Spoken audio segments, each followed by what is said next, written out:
right, and welcome to the first edition of the TSG Multimedia podcast for 2012. This is John sitting along with Dan, as usual, and Happy New Year, everybody.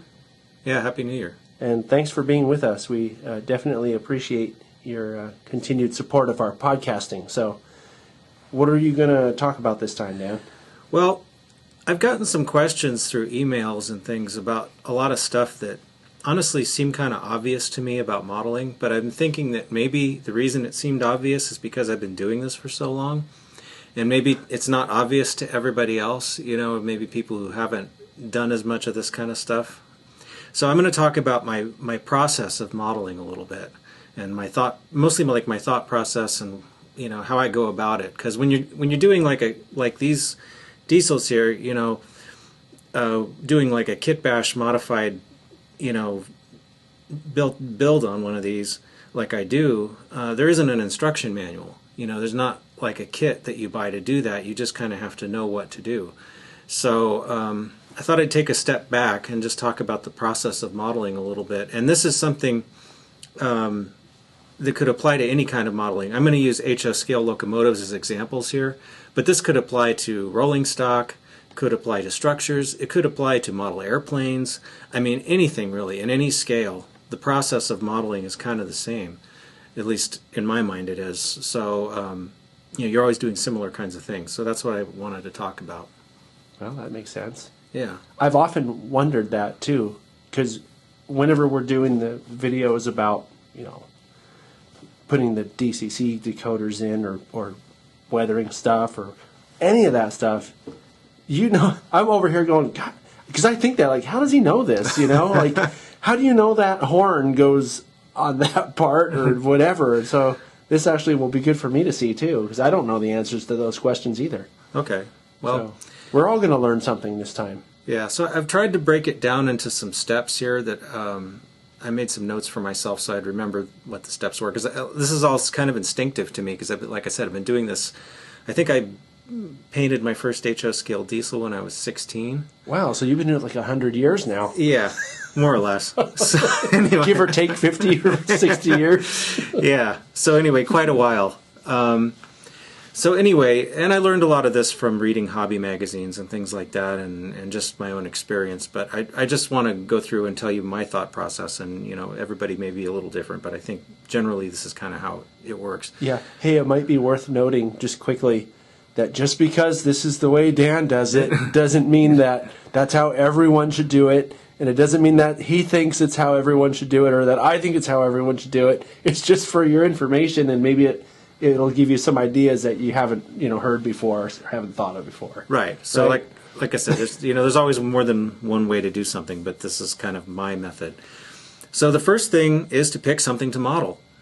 Okay? That would Step help. one. Yeah, that would definitely pick help. something to model. Now, there's a couple of ways you can do that. You can start with a prototype. Maybe you have a specific engine you want to model, and that's the case with EMD 769 here. I took a picture of the real engine in Truckee, California in 1993 as part of a Southern Pacific freight train, because SP was leasing some of these diesels at the time. And ever since then I wanted to make a model of it. Now it took me 15 years to get around to it or more. Actually more than that, I guess. Anyway. It's almost 20 years, Dan. All right, well, be that as it may. They had cameras back then? They did. They did, and running water and everything. Nice. But in that case, there was a specific engine that I wanted to make a model of. So I kind of started with the prototype, and then it was a matter of finding a model that would match it and then modifying the model so that it really matched it.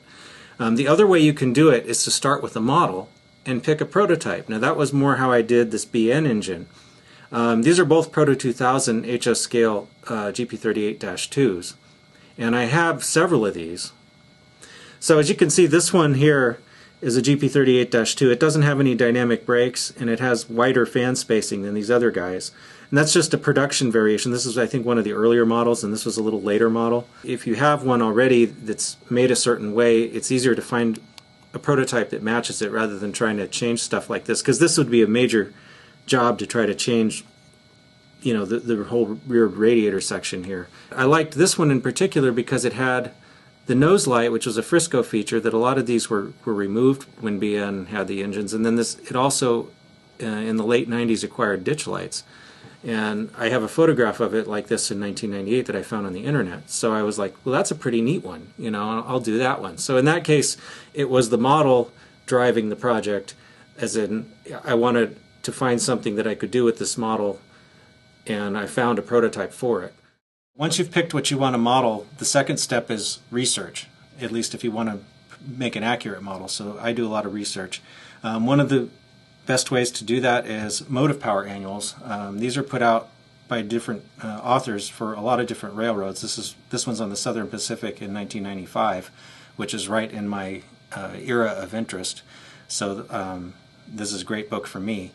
And these are full of information and photographs of different locomotives, and information, lots of stuff in here, lots of good stuff. So it's a great reference for that. And this is another motive power annual. This one is from about 1990. So this has got a lot of stuff on the Rio Grande when they merged with Southern Pacific, and again, a lot of good information and photos. Another good resource are magazines. This is an issue of Diesel Era. This one happens to have some Southern Pacific GP35s in it, which I'm making a couple models of those, which I'll show you in a while. So that's a great resource. And again, lots of information and photos. And this is a reference book that's all about, and this particular one is about Southern Pacific's GP20s, GP35s, GP30s, and I think DD35s.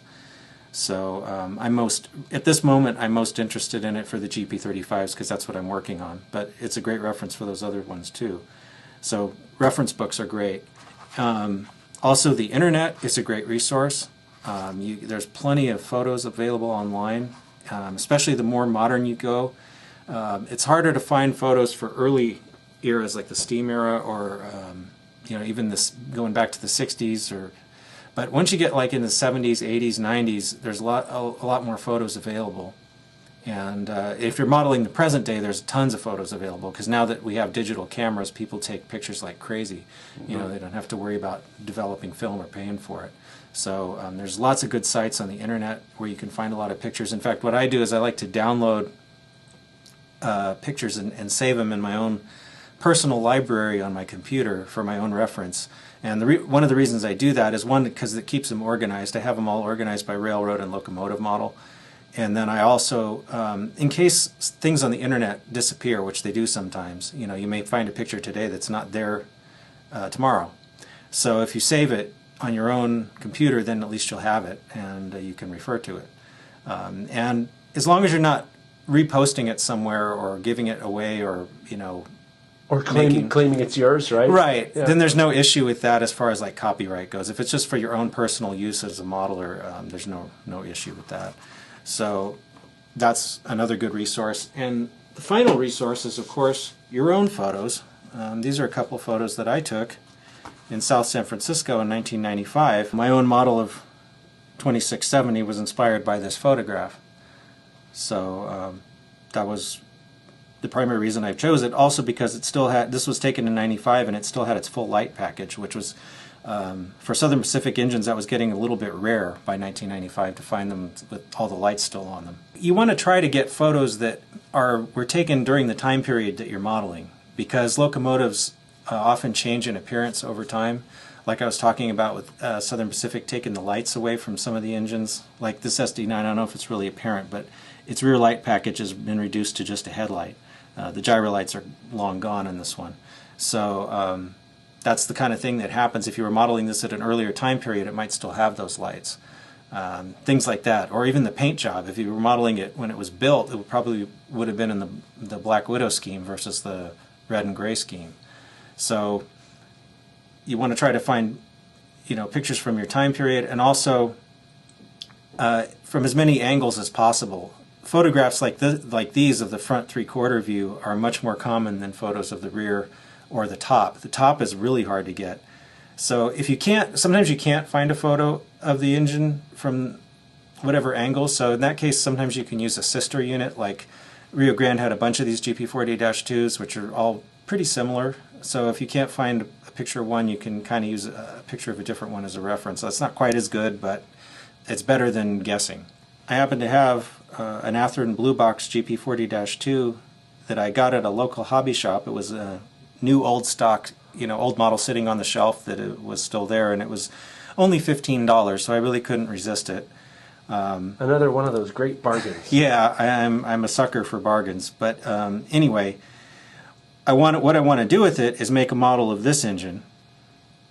Now, so the next phase, step 3 in my modeling process, is to, once you have all your research material and your model, is to compare the model to the photos and try to identify all the stuff that's different. Right off the bat, I can see that the Rio Grande unit has dynamic brakes and this model does not. So that's going to be one thing that I'm going to have to change on it to make it more accurate. So basically you want to identify everything that's different in the model and the picture. And it's almost like when I was younger, I don't know if they still do this, but there used to be this strip in the funny papers where they would have like 2 cartoons that were almost the same, but they were just slightly different, and the game was to try to figure out all the little things about them that are different. And that's kind of what you're doing here. You look at every little part of this engine and compare it to your model and say, what do I need to do to this model to make it look more like the photo? So anyway, that brings me to step 4, which is make a shopping list. Once you've identified all the stuff that's different on the model, you want to figure out what you need to buy. So, for me, obviously, dynamic brake, I got to scrounge up a dynamic brake blister for this thing from someplace. And, probably a new cab, new nose, because I like to replace those parts. It's got a snow plow on it. It's got the lights. So I just start making a list of all the stuff that I need. And some, if you've seen my, a couple, I think 1 or 2 video episodes ago, I showed my box of detail parts. So I usually look there first if I remember to, because then it saves me from spending money that I've already spent. Dan's store. Yeah, my own little personal hobby shop. I tend to try to remember to check that first before I run off to the hobby shop and buy more stuff. So that way I'm only buying stuff that I don't have. Yeah, but you might find a good deal and buy more stuff. Yeah, well, that's the problem. If you go to the hobby shop. That's the problem. But anyway, so that's kind of the thing is, so you also need to think about, paint and decals. It's like, I think for me, I already have a set of Rio Grande decals, so I don't need to get that. But black paint I've got, orange, I might need to find the right orange for this thing, and so it's all that kind of stuff. What kind of paint, what kind of parts, anything that you're going to need. Plus, like decoder if you're doing DCC, think about all that. Try to get all the parts that you're going to need, and it'll save you from having to run out to the hobby shop 15 times, or get on eBay, or wherever you get your parts from. All right, now I've got a couple of Southern Pacific GP35s. They're both Catos. This is a pretty much stock one as you would get out of the box. It was used, so it's got some extra paint on it that whoever owned it before I did put on there. But this was, again, this was a hobby shop bargain because it doesn't have any lights in it, and so I got it cheap. But the reason I'm showing this is I wanted to show what the stock model looks like versus the one that I've modified. Because the next step, just like if you're going to remodel a house, usually the first thing you do is the demolition phase. And so what I've done with this one is I had to cut the fans off and make holes so I could insert the new replacement fans. These are Canon pieces. I had to cut the exhaust off, the turbo hatch, and put a new one that was, again, a Canon part. Same thing with this piece here. This one, again, following photos, GP35s, some of them had a flat area here and some of them had the little hump on the top here, so I replaced that with this piece as another Canon part.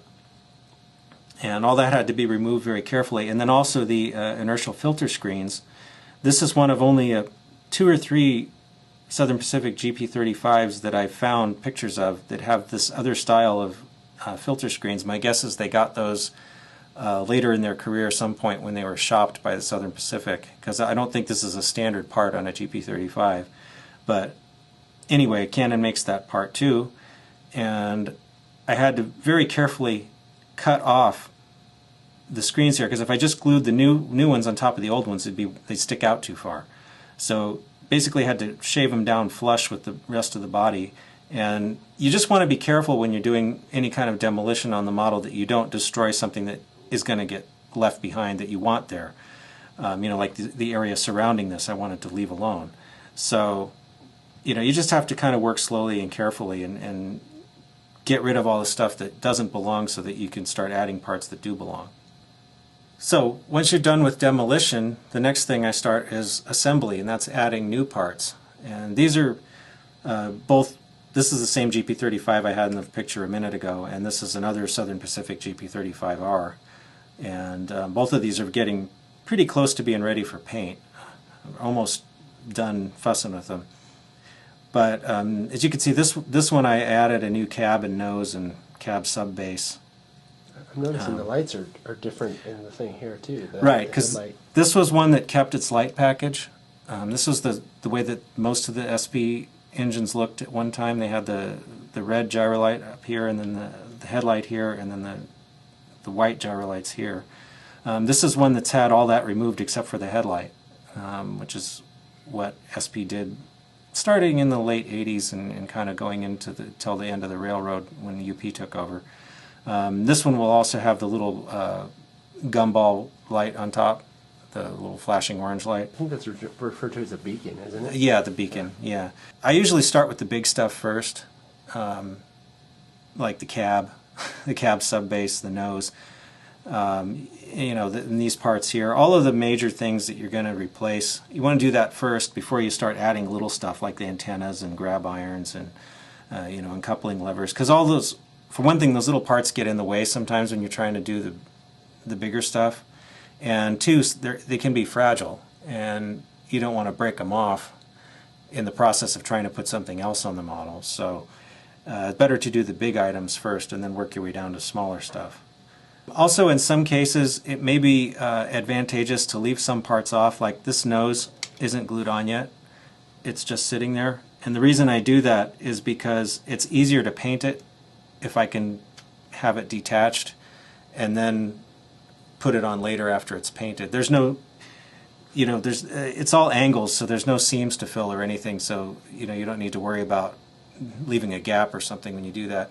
Also, speaking of gaps, one of the things at this phase, especially if you're doing major work like replacing a cab, it really pays to sweat the details and take pains with the fit and finish. Because you want to make sure, you basically have to do a lot of cutting when you do this in filing, and you want to make sure that everything fits together nice and square and flush so that you don't have a gap or something's not hanging off at the wrong angle or something like that, because all that stuff is going to make it look like a bad job later. Versus if you do it right, once the model's painted, it'll just look like it was made that way, and no one will ever know that it was messed with. There's nothing like bad cosmetic surgery. Yeah. Was she born like that? Yeah, right. So the last thing, at least for myself, the last thing I want my models to look like is a hack job. I want them to look nice when they're finished. You went to the cheap cosmetic surgeon? Yeah, exactly. The next step would be paint and decals if you're going to paint the model. Now, I painted the SW1500 and the blue GP38-2. The cotton belt engine here, the GP40M-2, was actually a factory paint job. This is an Atlas model that I just did a lot of detailing on. So when I say paint and decals, it doesn't always mean a complete paint job. Sometimes it's just doing some touch-up here and there. I did, however, like on this one, originally it had number boards on the back, and I actually did some surgery on the back to completely erase and fill in the number boards. And when I did that, of course, I had to repaint a lot of this red on this back end. So sometimes there is some painting involved, and I had to put decals for the number and all that. But overall, it was already painted. So, and then beyond that would be final assembly. The next step after that, which is basically putting the thing back together, that would be the point where you also would install your lights and DCC if you're going to do that, sound, and all the little parts you may have left off to make painting easier. You put all that stuff on and build the engine. And then, of course, the very last thing would be weathering, usually. Or sometimes you can do weathering as you're going along and painting it. But anyway, so in a nutshell, that's kind of my thought process with models. And eventually, hopefully, you end up with reasonably good-looking finished models. Hopefully, Yeah, well, you do. I mean, geez, I'm looking at these things. They look like they should be on a track someplace, like a real track, Yeah. and a lot bigger. Although I'm a little disappointed, Dan, because the couplers on this one look like they were never even really. Oh, did I not weather those yet? I don't know. Oh well. They look pretty clean. Sometimes these diesels are like a model railroad, and they're never really finished. There's always something you could do to them. Yeah. Well, they say that good artwork is never finished, but only abandoned. Yeah. I don't know who said that. It was some I think famous. it was Da Vinci. That sounds like something he would say. Yeah. Anyway. Oh wow. Okay. Well. So there you have it. Inside the mind of a genius, model railroad genius, or something, or something. So anyway, thanks again for watching, and we'll have our next audio podcast hopefully on January 15th. And we have some pretty neat stuff in store for this year. We have some stuff on the burner that we'll let you know as it comes up. And just want to remind everybody that we still have a few more of these special edition DCC install and weathering and detailing videos available. So if you didn't get yours yet, you might want to pick one up pretty soon. Yeah, that's the 2-disc set where it's a little bit cheaper. You get both volumes in the same package. Yeah, I've put the graphics on the screen by now so that you can see what they look like. And those are on the TSG Multimedia website. If you go to the podcast page, then click on, you'll see it if you look for it. We kind of buried it so only people who watch the podcast. It's a link down at the bottom of the podcast page and sort of on the left. We wanted to kind of hide it so that anybody who listens or watches the podcast will be the ones who can get to it. Yeah. Because we want to make sure that the people who listen and subscribe are the first ones that have a crack at the special stuff. So anyway, Happy New Year, everybody, and thanks for watching. Yeah, thanks.